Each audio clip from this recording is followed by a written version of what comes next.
The night air was thick with tension, the kind that only comes when something big is about to go down. Emily's heart pounded as she stumbled through the alley, her tears mixing with the cold rain that had begun to fall. She had nowhere to run, nowhere to hide. Every footstep behind her felt like a shadow getting closer, suffocating her with fear. Just when she thought she couldn't take another step, her phone buzzed in her pocket. It was a text. "Stay put. I'm coming." It was from him. Tony Moretti, her brother, the Mafia boss. He was supposed to be the last person to care about her, yet here he was, pulling the strings in the background, as he always had. Emily had tried to escape that life, the life where her brother's name was whispered in fear, but it seemed like the past always caught up. She glanced down at the screen again. "Stay put." The message was short, but its meaning was clear. Tony was coming for her, and she wasn't sure whether to be terrified or relieved. But one thing was certain. Her life was about to change forever. The sound of Emily's shoes splashing through the puddles was the only noise that echoed through the alley. She looked over her shoulder again, her breath coming in ragged gasps, but the street was empty. The rain continued to fall in a steady rhythm, adding to the sense of unease that gripped her chest. She had always been good at running away, but this time, she wasn't sure she could escape the life that had followed her. The life she'd tried so hard to leave behind. The life her brother had built. A chill ran down her spine as she saw a figure step out from the shadows ahead. It wasn't him, not yet, but it didn't matter. The man's face was hardened, his stance predatory. Emily's heart raced, and for a moment, she thought she might collapse right there. But then, as if by instinct, she heard the distant sound of a car engine. She froze. That was the sound she had been waiting for. The unmistakable roar of Tony's car. She didn't know if it was relief or fear that flooded her, but she knew she wasn't alone anymore. He was coming, and she had no idea what he would do next. The car's headlights cut through the rain, reflecting off the wet pavement as it slid to a stop in front of Emily.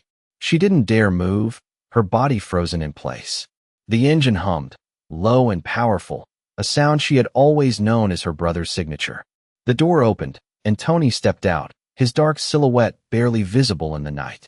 His presence alone made the tension in the air heavier, like the city itself was holding its breath. Tony didn't say a word at first. He simply looked at her, his eyes scanning every inch of her, reading her like a book he had already memorized. Emily felt her throat tighten. She wanted to speak, to explain everything, but her words stuck in her chest, suffocated by the weight of the years between them. Tony finally took a step forward, his voice low and controlled, yet it carried the force of a man used to being obeyed. "Get in," he said. "We'll talk in the car." Emily hesitated for a moment, her instincts screaming at her to run. But she didn't. She stepped toward the car, the rain soaking through her clothes, and let her brother lead her into the darkness. As Emily slid into the back seat of the car, she felt the familiar coldness of the leather seat beneath her. The car smelled of expensive cologne and old wood, a mix that reminded her of her brother's power and the world she had tried to escape. Tony didn't start the car right away. Instead, he sat there, his hands gripping the wheel tightly, as if contemplating something heavy. Emily stared out of the window, watching the city lights blur in the rain. For a moment, neither of them spoke. The silence was suffocating, filled with unspoken questions and emotions they both had buried for far too long.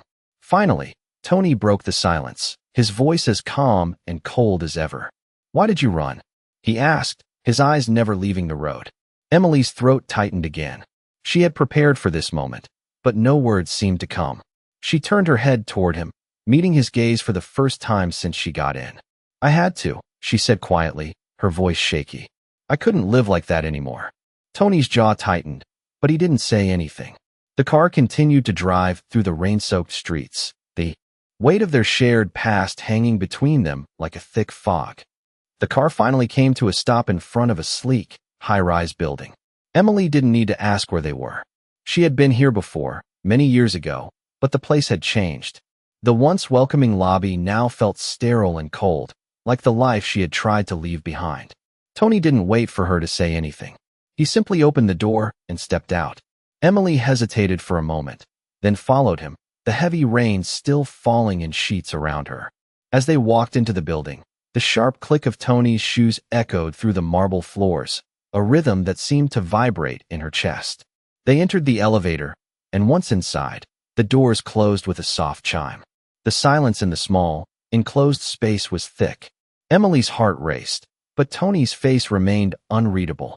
He pressed the button for the top floor, and the elevator ascended slowly. Emily turned to him, her voice barely a whisper. "What happens now?" Tony didn't look at her. He stared straight ahead, his eyes hard, his jaw set.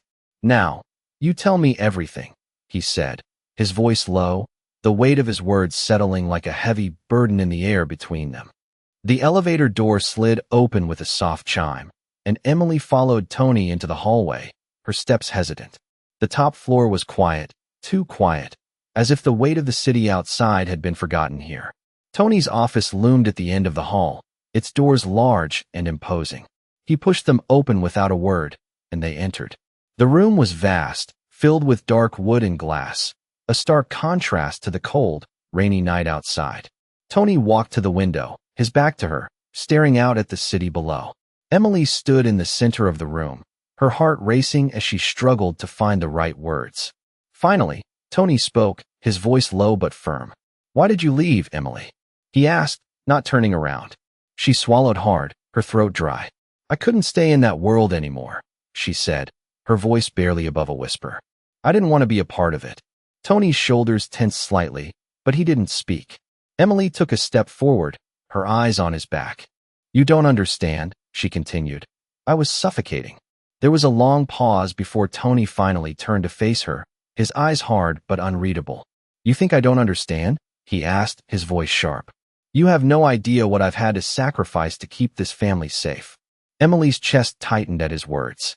She wanted to scream, to tell him everything she had kept bottled up for years, but she couldn't find her voice. Instead, she stood there, her gaze fixed on Tony, who was now walking toward his desk. The room felt colder, the tension between them growing thicker with every passing second. Tony sat down, his eyes never leaving hers. "I've done everything for this family," he continued, his tone quieter now, but still laced with a sharpness that cut through the air. "You think I wanted this life for you? Do you think I wanted to drag you into this world of power and fear? But it was the only way to keep us safe." Emily's mind raced. She wanted to reach out, to touch him, to make him understand. But how could she? How could she explain the years of silence, the loneliness, the feeling of being trapped in a life she never chose?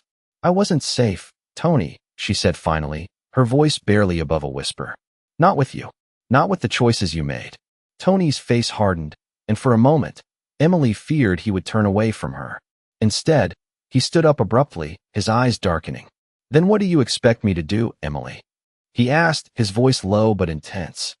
Emily took a deep breath, trying to steady her racing thoughts. She had never felt so exposed, so vulnerable in front of him. But she knew this was the moment. There was no turning back. She stepped closer to Tony, her voice shaking but determined. "I don't expect you to change everything, Tony. But I need you to see what you've done.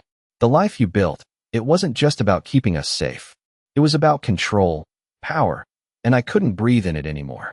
Tony's face remained unreadable, but Emily saw the flicker of something behind his eyes. Hurt? Regret? She couldn't tell, but she knew it wasn't anger. For the first time in years, they were having an honest conversation. Tony walked back to the window, his back turned to her. "You think I wanted to control you?" he asked quietly. "I wanted to protect you. From everything. From them." He gestured toward the city below, a world full of dangers he had tried to shield her from. Emily watched him, her heart aching. "I know you did," she said softly, "but it wasn't enough. I needed you, Tony. Not the boss, not the protector, but my brother." Tony's shoulders slumped slightly, and for the first time, the walls around him seemed to crack just a little. Tony turned slowly, his gaze meeting hers, and for a moment, Emily thought she saw something break in his eyes. He walked toward her, his steps steady but heavy with the weight of his thoughts.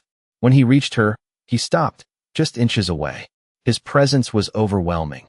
Yet for the first time, it felt like he was really seeing her, not as the sister he had to protect, but as an equal. "I didn't know how to be your brother," he said quietly, his voice rough with emotion. "I thought I had to be something else to keep you safe, to make sure nothing happened to you. But I see now. I see what I've done. Emily felt a tear slip down her cheek, but this time, it wasn't just from pain. It was from the relief that, after all these years, he finally understood. You don't have to be anything else, Tony, she whispered. You're my brother, and that's enough. For the first time in so long, there was no more distance between them. No more walls. Just two people, facing the truth together. And in that moment, Emily realized that this was the beginning of something new. Not just for her, but for them both.